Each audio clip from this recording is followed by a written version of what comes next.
Basic of income tax বলতে আমরা বুঝি এমন একটি ধারণা যেখানে আমাদের আয়ের একটি অংশ সরকারকে দিতে হয়, যাতে সেই টাকা বিভিন্ন গঙ্গম সুবিধা যেমন শিক্ষা, স্বাস্থ্য ও অবকাঠামো উন্নয়নের জন্য ব্যবহৃত হয়। একটু উদাহরণ দিন, গল্প আকারে বলুন। ধরুন এক গ্রামের ছোট্ট ছেলে অয়ন, ও প্রতিদিন তার বাবার সাথে ফলের দোকানে কাজ করে। তার আয় কম, কিন্তু মাস শেষে সে একটা নির্দিষ্ট অংশ আয়কর হিসেবে জমা দিত।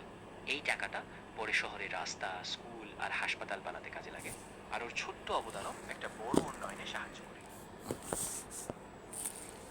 আচ্ছা, এখন একটা প্রশ্ন, শর্ট প্রশ্ন দিন, যা পরীক্ষায় আসতে পারে 2026 সালে। আয়কর আইনজীবী পরীক্ষা 2026-এ আসতে পারে। শর্ট প্রশ্ন, ব্রড প্রশ্ন এবং কিওয়ার্ডগুলো আমাকে বলুন বেসিক অফ ইনকাম ট্যাক্সের।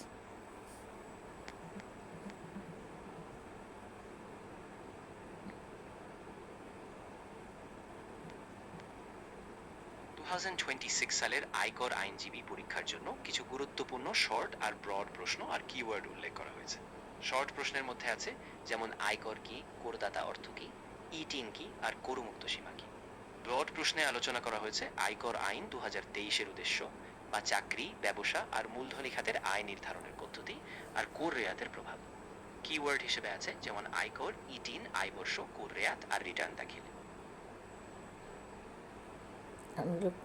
কি? আচ্ছা, এখন একটি গল্প আকারে বুঝিয়ে দিন। ধরো, রাজু নামে একজন তরুণ ব্যবসায়ী আছে।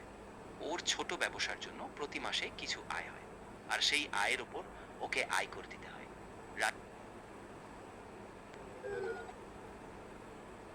I'm sorry, but you've hit the daily limit for advanced voice.